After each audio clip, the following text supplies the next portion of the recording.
Est-ce que quelqu'un souhaite prendre la parole? Ceux qui souhaitent prendre la parole haussent la main. On va quand même, Thibaut, s'il te plaît, aide-moi parce qu'on est à deux. On va quand même regarder les 3 pages pour voir qui souhaite. Donc, je vois que le monsieur qui est derrière le nom de Claire a demandé à parler. Je vois que Madame Rosemary Montini aussi. Et alors, Rebecca Lalum. Alors, Rosemary avait déjà eu des questions Oui. dans le texte, donc peut-être qu'elle veut poser l'une de ces questions à Hélène. Je ne sais pas. Bon. Vous pouvez peut-être réactiver votre micro. Allons-y avec Rosemary, d'accord? Voilà, mais moi je ne vais pas être trop longue, mais je vais insister surtout sur le soutien aux parents, parce que si le parent craque, on ne sait pas aller loin. Et donc l'importance de la coopération entre le professionnel et le parent, ce qui se fait bien aussi dans certaines écoles. Je pense que ça c'est le succès pour les enfants. Et moi je mets aussi l'accent sur l'importance de quand le parent reçoit le diagnostic, qu'il soit soutenu et qu'il ait déjà des adresses, un package comme il y a en Suisse. En Suisse, c'est même le gouvernement a fait un paquet avec une brève explication de l'autisme, avec quelques livres qui sont donnés par ceux qui ont écrit des livres. Ils reçoivent ce package et reçoivent une aide à ce niveau-là. Je pense que le parent a besoin d'avoir aussi des outils pour pouvoir aider son enfant, pour comprendre aussi comment faire à ce niveau-là. Je pense que ce qui est important aussi, c'est d'avoir aussi dans les écoles, on devrait travailler à un niveau plus grand, au niveau du pays même, que dans les écoles, il y a déjà par exemple en maternelle des pictogrammes, parce que les enfants qui ont de l'autisme, avec les pictogrammes, on peut les aider déjà plus, et un enfant qui n'a pas de trouble peut comprendre aussi les pictogrammes. Donc je crois qu'il y a des choses qu'il faut travailler au niveau déjà de la petite enfance pour éviter le surhandicap. Puis une autre chose que je vais mettre l'accent aussi, c'est sur les troubles du comportement. Parce que dès qu'il n'y a pas de langage, les troubles du comportement sont là et aussi ils ne sont pas compris, ils s'expriment d'une façon différente. Donc l'importance aussi d'aider le parent à comprendre ces troubles du comportement, quoi faire. Donc une formation aux parents est essentielle. Voilà. J'ai encore beaucoup d'autres choses à dire, mais je m'arrête là. Je crois que voilà. Oui, c'est bien résumé. En tout cas, le parent, c'est la personne qui connaît le mieux son enfant, ses intérêts, qui sait comment son enfant fonctionne. Et le partenariat thérapeute-parent est important parce que le thérapeute a justement les outils au niveau plus du TSA, les outils pour les troubles de comportement et autres. Et donc, on fait vraiment un partenariat, les deux. Le parent nous amène ce qu'il connaît de son enfant et nous on amène ce qu'on connaît de l'autisme et des outils. Et on travaille vraiment main dans la main. Et les écoles et sensibiliser les écoles, c'est essentiel aussi et c'est pas du tout assez fait pour le moment. Il faut vraiment beaucoup travailler là-dessus pour sensibiliser les gens. Et ouais, c'est un gros travail à faire. Je rappelle qu'il y a des recommandations justement qui ont été approuvées par le Parlement francophone et effectivement, ils vont tout à fait dans ce sens. Donc, en fait, vous aujourd'hui, vous faites que confirmer ce que nous entendons déjà depuis des années, ce que nous dénonçons depuis des années, et ce que apparemment, désolé, mais le monde politique n'entend pas beaucoup. Alors maintenant, le même monde politique vient de faire ce type de recommandations. Donc, c'est franchement le plan autisme qui avait déjà été publié en 2016, mais qui devait vraiment être déployé avec une programmation à terme. Et je vois que quelqu'un a écrit effectivement que le remboursement de logopédie, ben oui, ça c'est un combat de 20 ans que nous avons en route pour ces remboursements de logopédie. Là aussi, bien sûr, c'est quelque chose que l'on doit exiger. Ce qui ne facilite pas les choses, c'est la lasagne institutionnelle dans laquelle nous nous trouvons. Est-ce que d'autres personnes ont des suggestions? De toute façon, nous en reprend.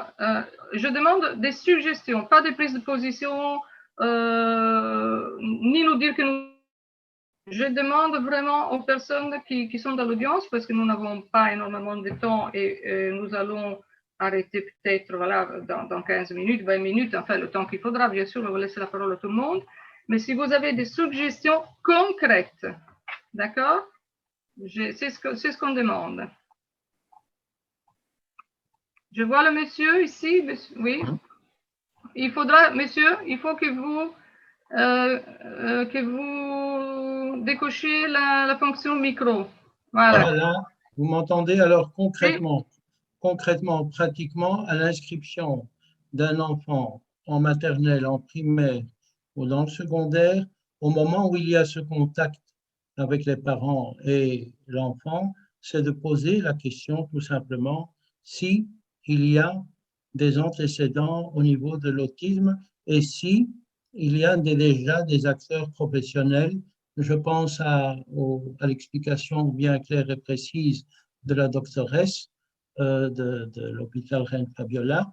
Si à ce moment-là de l'inscription, on ne peut pas déjà savoir et prévenir les titulaires de classe, prévenir les éducateurs, prévenir le proviseur qui parfois sanctionne un problème de comportement, alors que sous-jacent, il y a une problématique. Ça, c'est la première chose que je voudrais suggérer concrètement et pratiquement. Alors, la deuxième chose, pour être dans le réel et effectif et le concret au cœur du sujet, étant réaliste par rapport à certains quartiers paupérisés, il y a un problème de communication avec des parents qui sont parfois illettrés et pour qui le français ou le néerlandais ou d'autres langues ne sont pas accessibles pour communiquer justement. Et donc, à ce niveau-là, il y a au niveau de la communauté flamande à Bruxelles un service d'interprétariat auquel on peut faire appel et qui pourrait travailler en synergie, en collaboration avec des services comme le vôtre pour faciliter la communication. Parce que, à mon avis, il y a le désarroi des parents qui ne comprennent pas très bien ce qu'on veut leur dire et encore moins une problématique qui est très, très précise et qui est à décortiquer. Voilà, je voulais remercier la doctoresse de l'hôpital Reine Fabiola parce que là, elle m'a appris beaucoup de choses par rapport à cette problématique, puisque j'ai une de mes nièces qui est effectivement autiste. Voilà, je voulais vous remercier et je vous souhaite beaucoup de courage et une bonne continuation. Merci. Alors, Philippe Galland, je vois qu'il y a une main levée. Oui. Bonjour à tous. Bonjour. En fait moi, ce que j'ai pensé à l'époque, mon fils est déjà âgé, mais à l'époque, ce que j'ai un petit peu souffert, entre guillemets, c'est qu'il me semble que pour une intégration, des enfants autistes ou différents, il devrait y avoir plus de synergie avec les écoles dites normales. Parce que j'emploie ce mot-là, mais je n'aime pas tellement dire cela. Mais au moins, dire peut-être une semaine, un mois, ou peut-être même que des enfants parrainent d'autres enfants, mais trouver quand même une synergie entre les enfants qui ne sont pas dans un enseignement, parce qu'après ils vont comme dans l'enseignement, hein, un enseignement typé, type 1, type 2, tout ce que l'on veut, avec l'enseignement ordinaire. Je trouve qu'il y a vraiment quelque chose, une réflexion, et justement, au plus on prend ça lorsque les enfants sont jeunes, au plus il y aura moins de différence, parce qu'entre les enfants, je veux dire, il n'y a pas ce regard qu'ont les adultes par rapport à l'handicap. Et je pense que ça se fait déjà très, très, très, très tôt, déjà en primaire. Hein. Voilà. Non, merci. Ça, c'est évident hein, que l'inclusion, c'est quelque chose qui s'apprend dès le plus jeune âge et qui doit être fait en fait, dès la maternelle. Il n'y a pas d'âge pour commencer à être en inclusion. Voilà. Donc, c'est vrai que plus tôt on le fera, plus facilement il y aura moins il y aura de différences perçues en fait entre les individus. Mais, en fait, nous pensons qu'il faut un énorme effort à ce niveau-là, au niveau des écoles, mais nous nous rendons compte chaque fois, l'inclusion c'est quelque chose dont on parle souvent avec nos interlocuteurs politiques, il y a une intention sur papier dans le pacte d'excellence d'arriver à une forme d'inclusion la plus généralisée possible. Mais on se rend compte qu'assez rapidement, on bute sur des problèmes qui sont plus liés à la mentalité des gens qu'à autre chose. C'est-à-dire, par exemple, je fais un exemple simple, beaucoup d'enfants qui sont autistes ont aussi d'autres problématiques associées. Donc, il y a quand même une bonne moitié d'enfants qui n'ont pas de déficience intellectuelle, mais quand même, il y en a une partie qui ont aussi d'autres troubles associés. Du coup, on sait très bien, c'est vrai aussi pour les enfants en situation de handicap, quel que soit l'enfant. Donc, du coup, suivre un programme ordinaire, ça devient difficile. Ce qu'il faudrait accepter, donc, c'est que les enfants qui ne peuvent pas suivre un programme ordinaire parce qu'ils ont d'autres difficultés, bien sûr, on va faire un maximum pour qu'ils puissent, mais s'ils ne peuvent pas, chacun doit avoir simplement un programme individualisé et avoir une certification en ligne avec son programme. Donc, on ne prétend pas que tous les enfants arrivent en fin de course avec la même certification. Si on peut accepter cela, que l'inclusion sera sociale, à ce moment-là, on peut, il y a des pays comme l'Espagne ou l'Italie dont je viens, je sais que l'Italie, avec tous ses défauts, a quand même un système extrêmement inclusif, et tous les enfants vont à la même école, ils sont dans les mêmes classes, et ce n'est pas un enfant par classe, il peut y en avoir 2 ou 3, ils ont des enseignants qui sont détachés, ce qu'on pourrait faire chez nous en les détachant du spécialisé, des enseignants détachés qui viennent en aide aux enfants et qui travaillent à temps plein dans les classes. Et donc, il y a en moyenne un enseignant pour 2 enfants, un enseignant donc, ou pour 3. Enfin, ça dépend des types de handicap aussi.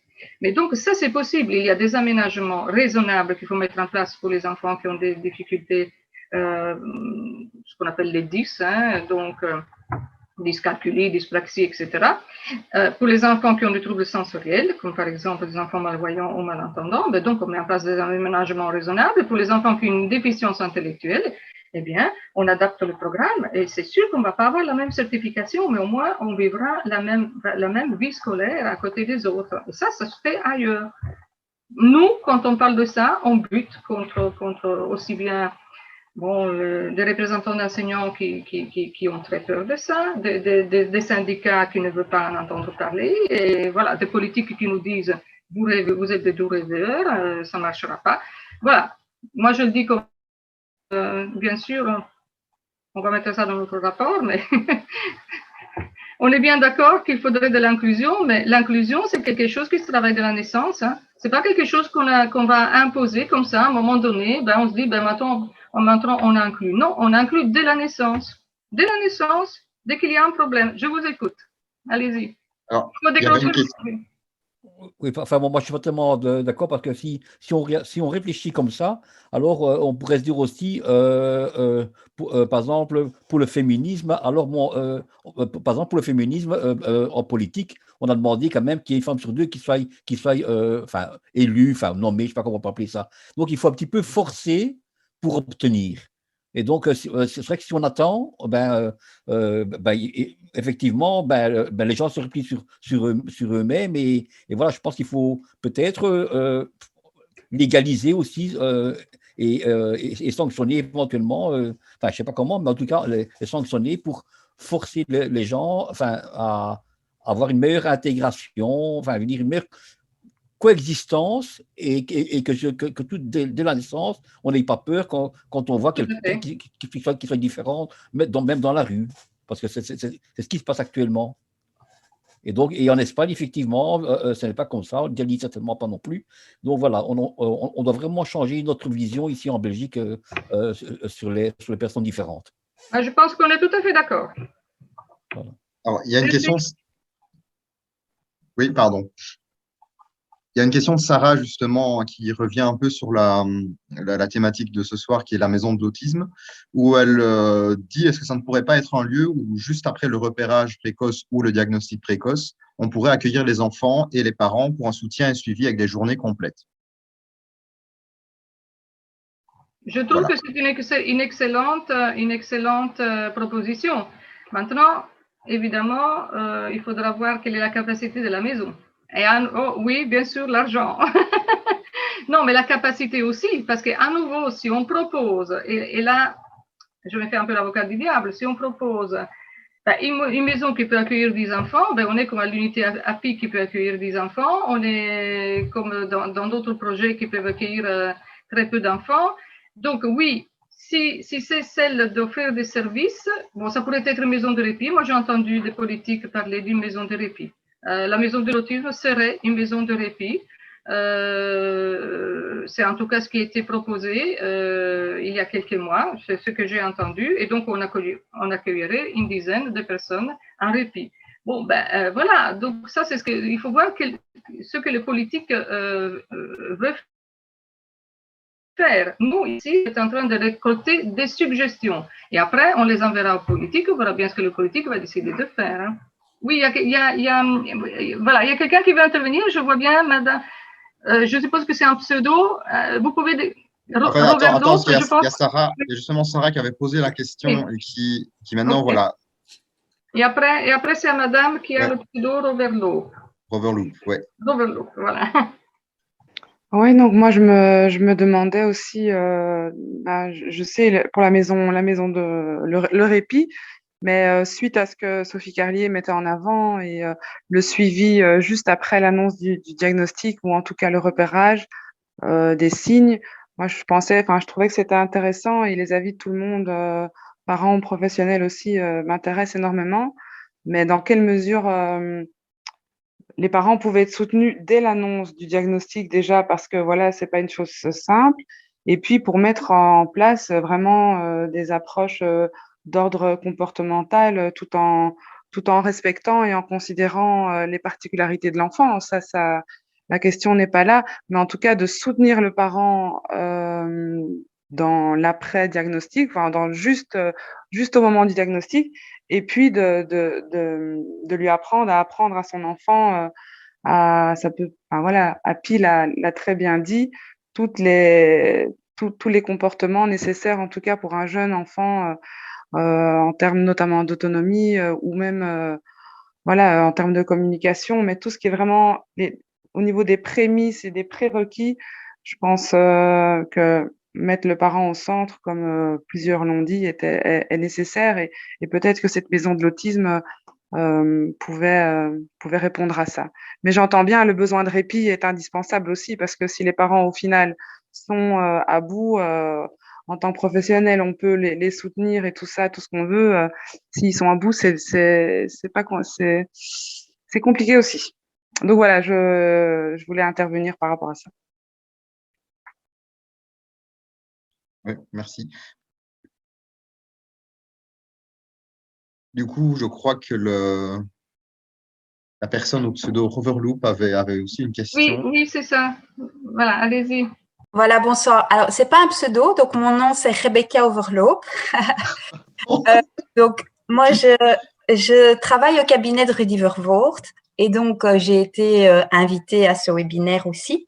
Donc, d'abord, je salue l'initiative évidemment et je vous remercie pour cette initiative. J'espère qu'il y en aura d'autres et qu'on pourra travailler ensemble. Alors, je voulais juste réagir sur, puisqu'il a été question de maison de l'autisme, on va y faire ça ou on va y faire du répit.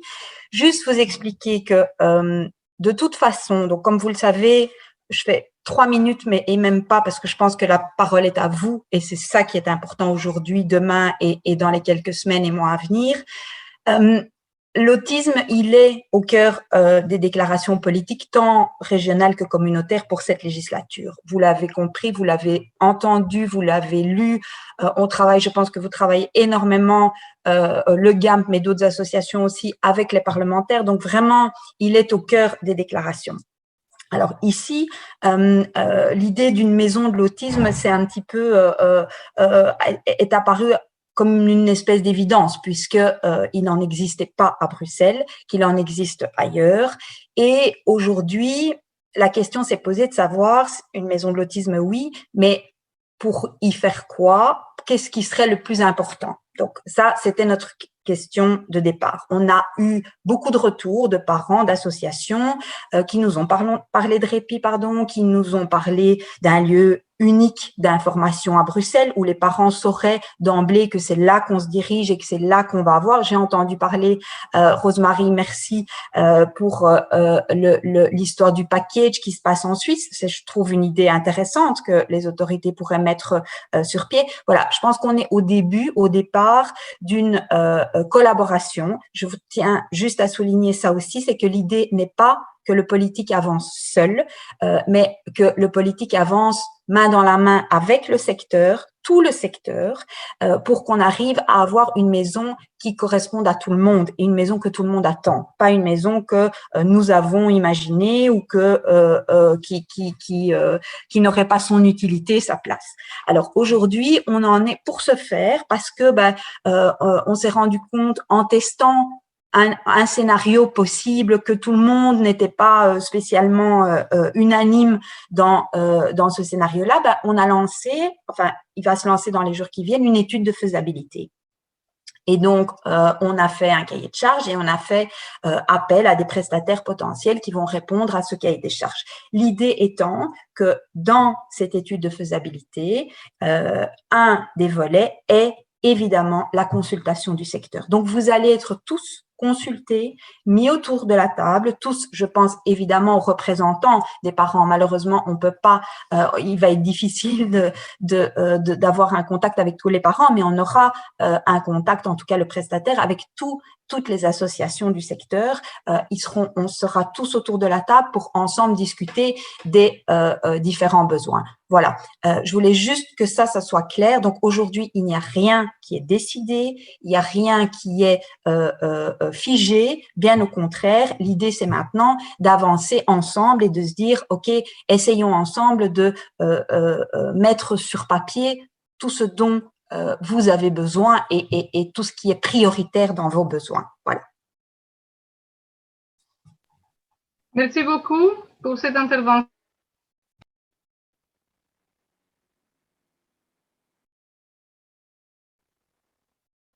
Malheureusement, on ne vous entend plus. Cinzia, on t'entend plus. C'est important de savoir, effectivement. Ah, Vous m'entendez là? On a raté ton intervention, malheureusement. Alors, merci beaucoup pour votre intervention. Hein? Vous entendez là, hein? Qui remet un peu l'église au milieu du village. Donc, c'était important. Je savais que quelqu'un, effectivement, du cabinet serait présent et c'est important, justement, d'entendre votre voix aussi. C'est vrai qu'au début, enfin bon, dans l'année qui s'est passée, il y a eu beaucoup de bruit, de rumeurs. Donc oui, les 10 places de répit, on en a entendu parler quand même. C'était annoncé aussi par le cabinet. Et donc voilà. Maintenant, je dirais, si je peux me permettre, mais ça c'est un avis que je porte, qui n'est pas personnel uniquement, surtout qui vient de beaucoup de parents, qui disent que l'information, désolé, on la trouve. L'information, on trouve, il y a beaucoup d'associations, quand on tape autisme Belgique sur Internet, on trouve tout ce qu'on veut. Maintenant, évidemment, ce n'est pas, pour les personnes qui n'ont pas d'accès à l'Internet, c'est encore autre chose. Mais c'est vrai que pour des personnes, beaucoup de personnes ont accès à Internet et s'ils cherchent l'information, ils la trouvent. On a un super site qui est Participate Autisme. Hein, sans parler des sites associatifs, vraiment Participer d'autisme est un très bon site où on trouve pas mal d'informations, dans lequel on trouve aussi les adresses des associations, etc. Donc, je pense que c'est limité à une maison dans laquelle on sait qu'on va trouver l'information, on va se retrouver dans la même situation, il y aura toujours des gens qui ne sauront pas. Donc, les parents que je connais, avec lesquels, bon, on a quand même affaire avec des centaines de parents, ils expriment d'autres besoins que celui de l'importance. Je suis d'accord avec Rosemary. Le package, par exemple, est absolument important. Mais, à un moment donné, il faut des services. Et c'est de ça que les parents ont besoin. Les parents ont besoin de services, de personnes qui connaissent les bonnes pratiques, qui peuvent le mettre en place, et qui aider une fois que le dépistage, donc on a parlé beaucoup du dépistage, ça c'est un besoin absolument indispensable. Dépister très vite et pouvoir intervenir le plus vite possible pour éviter les surhandicaps à l'âge adulte. Donc ça c'est un des maîtres mots.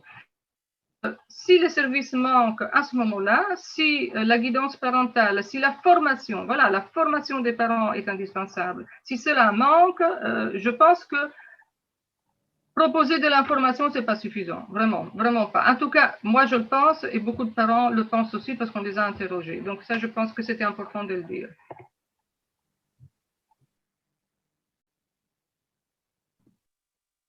Alors, il y a Christina qui avait levé la main. Vous pouvez allumer votre micro.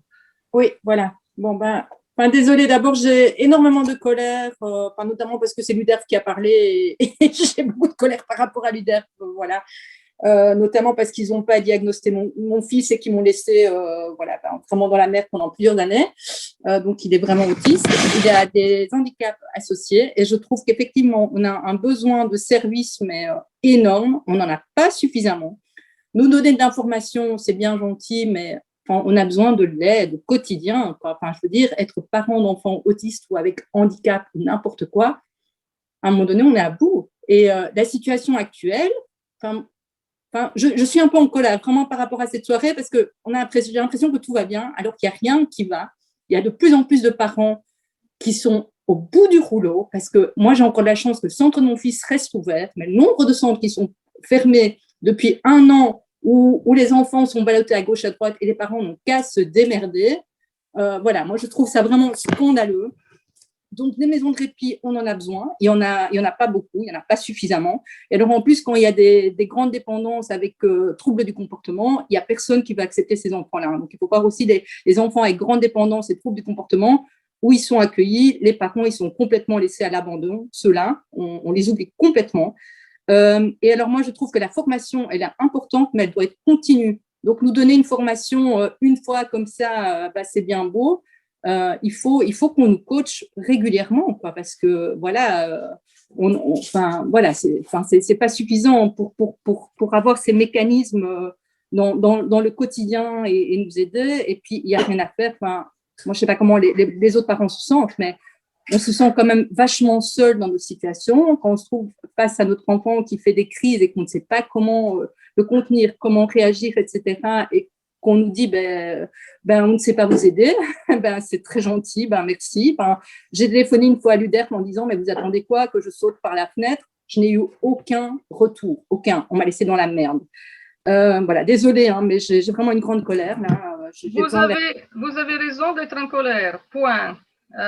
Cette situation, je suis un parent de d'un adulte qui a 35 ans. Oui, je sais. J'ai passé 25 ans de colère, donc je sais de quoi vous parlez. Tu parles, Christina, enfin bon, c'est toi, on est… Oui. Effectivement, l'objectif de cette soirée, c'est… Si on ne t'entend plus. Ressortir des témoignages.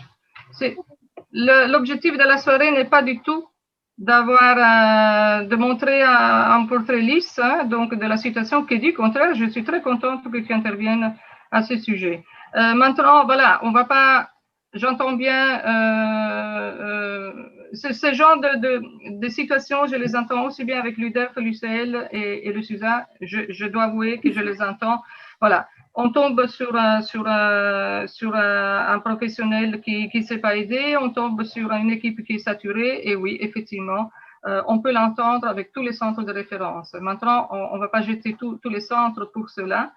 On avait envie de montrer que quelque chose de positif se faisait avec les petits, avec certains petits. On sait très bien que c'est une goutte dans l'océan, et c'est vrai aussi à l'UCL. Du travail d'accompagnement précoce, etc. Mais c'est une goutte dans l'océan.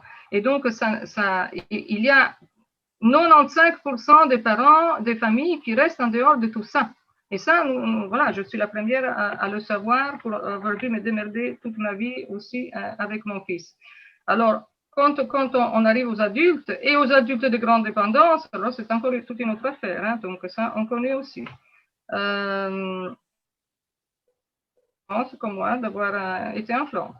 Voilà, je le dis haut et fort, que les politiques francophones l'entendent. C'est le choix qu'on a fait. Mais donc, voilà, en tout cas, merci pour ce témoignage. Je pense qu'il n'y a pas avoir des problèmes à être en colère. Tu as tout à fait raison. Mais je voulais encore dire pour une autre proposition, je suppose que vous connaissez aussi la Casa Clara. Oui. Je trouve que c'est un lieu essentiel, peut-être pas suffisamment connu, et s'il deviendra suffisamment connu, ben, il sera plus répondre aux demandes. Donc, je pense des lieux comme ça, d'échange entre parents, de répit entre parents. Et je trouve que ce qui est très, très vraiment agréable, c'est qu'on ne doit pas revenir, enfin, on est face à des parents qui comprennent la situation. Oui. Parce que les autres ne comprennent pas. Hein. Je veux dire, quand ils nous parlent de leurs vacances ou de ce qu'ils ont fait, enfin, je veux dire qu'au début, moi, le confinement, c'était... Ah, je m'étais dit, maintenant, tout le monde est à la même enseigne que nous, tout le monde est enfermé chez lui. Enfin, au départ, ça m'a soulagée. Enfin, bon, voilà.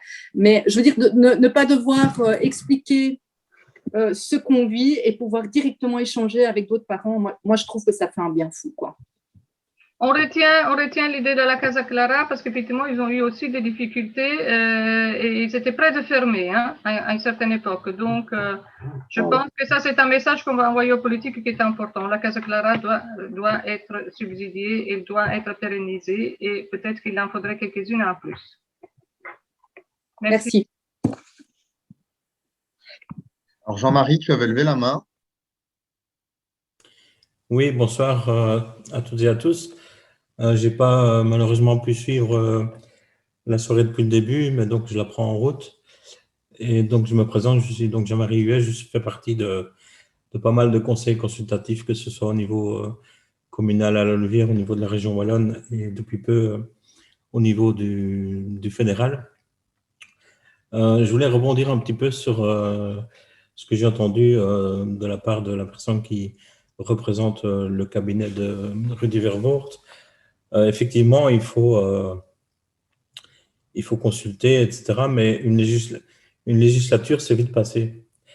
Et le problème dans l'autisme ou dans d'autres, c'est que souvent, on passe d'une législation à l'autre, et puis en fonction des équipes qui sont en place, il faut souvent recommencer, parce que ce sont en grande partie d'autres parlementaires, d'autres ministres, etc. Et donc, à chaque fois, on doit recommencer le combat, peut-être pas au début, mais en tout cas, pas loin du début. Et donc, je pense qu'à un moment, il faut arrêter de discuter. Il y a quand même des évidences qui sont dans pas mal de rapports, dans pas mal de demandes d'associations qui se font depuis 10, 15 ou 20 ans. Et donc, il est temps d'accélérer un petit peu, et notamment dans le cadre de l'autisme, mais pas que, mais en tout cas, c'est le cadre qui nous intéresse ce soir. Il est vraiment temps d'accélérer et de se donner comme point, comme point, en tout cas, la fin de la législature et que les choses soient vraiment en route, voire terminées avant la fin de la législature. On est déjà loin dans cette législature, donc arrêtons de réfléchir sur des questions sur lesquelles on réfléchit depuis tant d'années. Merci. Merci. Oui, surtout que ce n'est pas la première législature de M. Vervoort en plus. Hein. Il était ministre quoi, en 2013, 2014 ? Oui, mais maintenant, il a le handicap dans ses compétences, donc ça, c'est bien, parce que justement, c'est transversal. Donc, comme c'est quand même le ministre-président, il a peut-être plus de levier qu'un simple ministre, un simple, avec des guillemets, hein, un simple ministre de l'Action sociale. Donc ça, je pensais que c'était intéressant, justement, de sortir le handicap du simple champ de l'action sociale. Il faut l'intégrer dans tout. On a aussi, j'en discutais dans le chat depuis peu, l'article 22 ter de la Constitution qui, comme d'autres au niveau de l'ONU, etc., mais c'est quand même notre Constitution. Donc maintenant, il va falloir le mettre en route. Hein. Le 22 ter, ça, il consacre l'inclusion et les aménagements raisonnables. Donc maintenant, il faut faire de l'inclusion et il faut faire des aménagements raisonnables.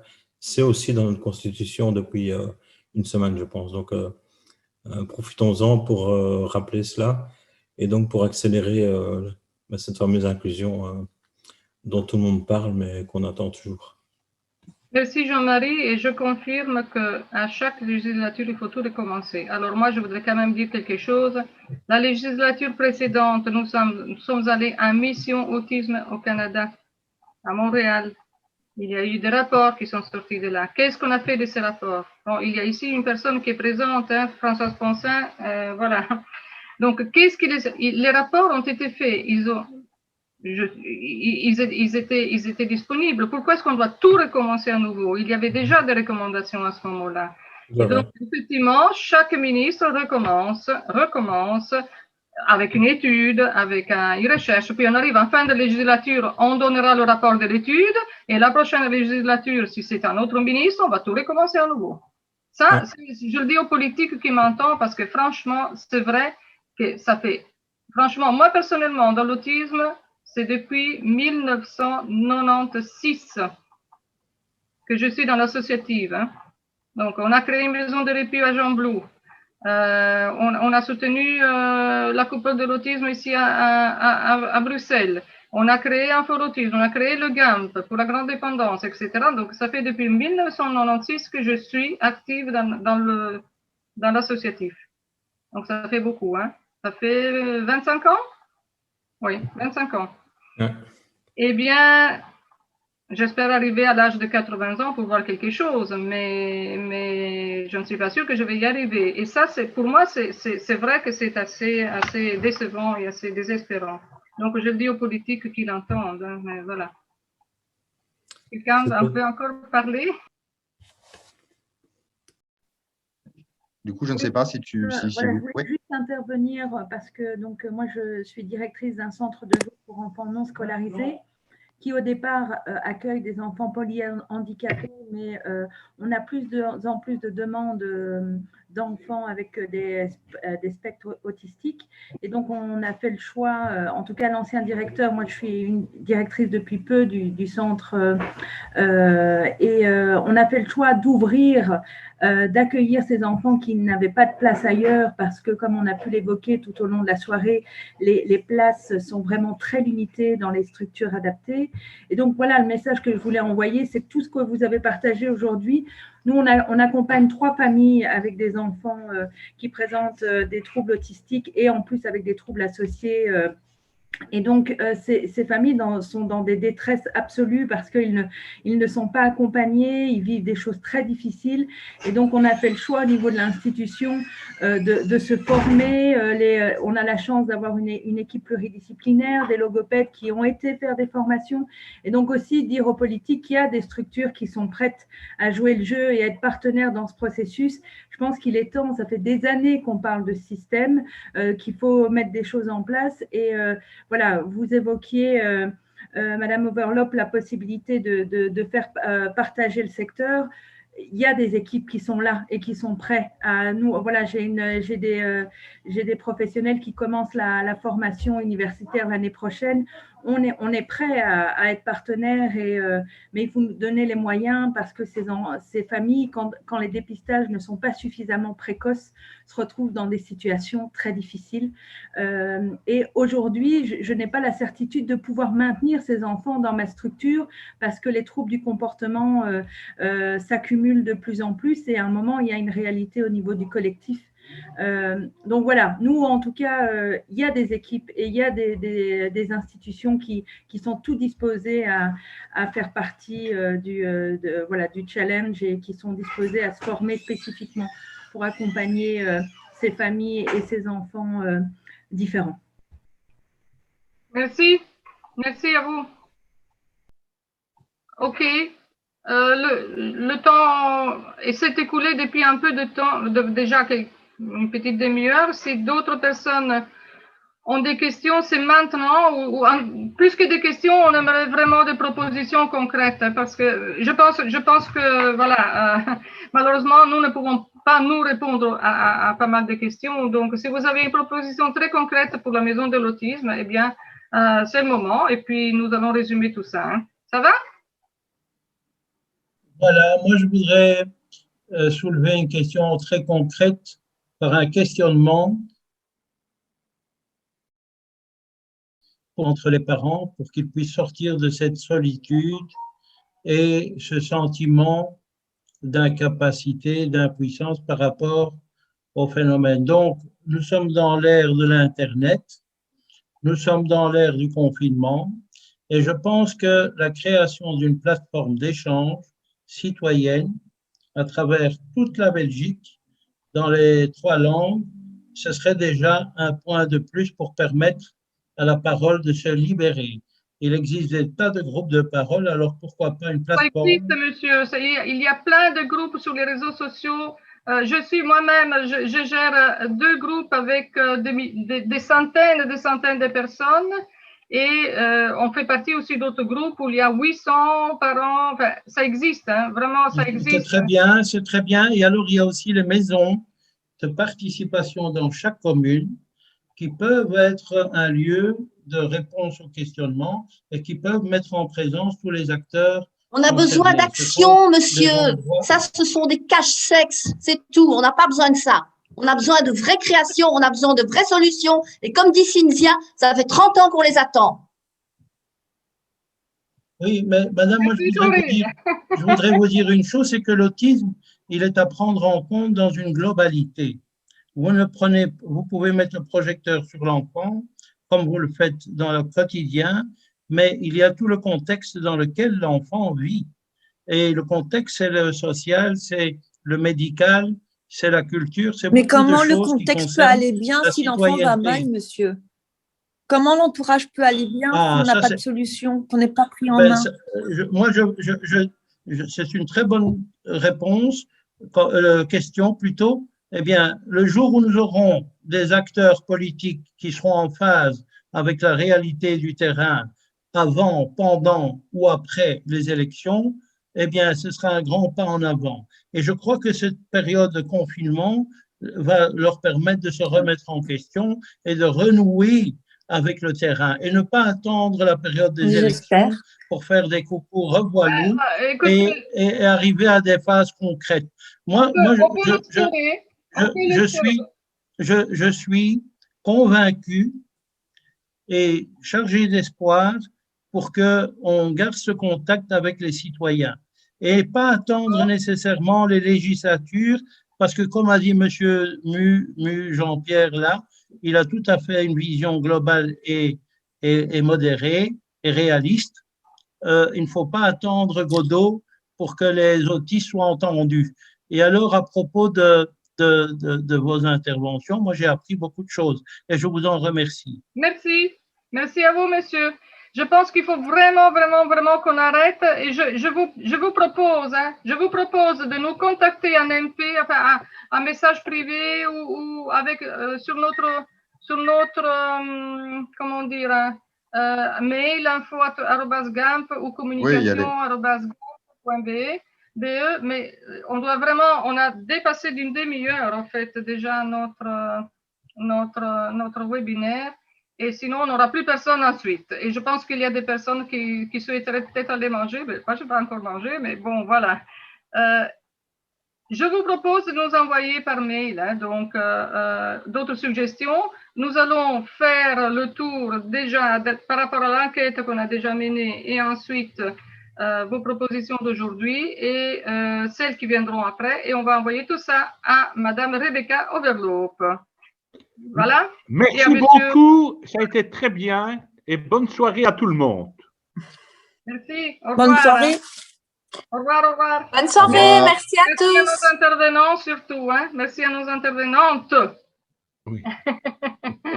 Au revoir à tous. Hein.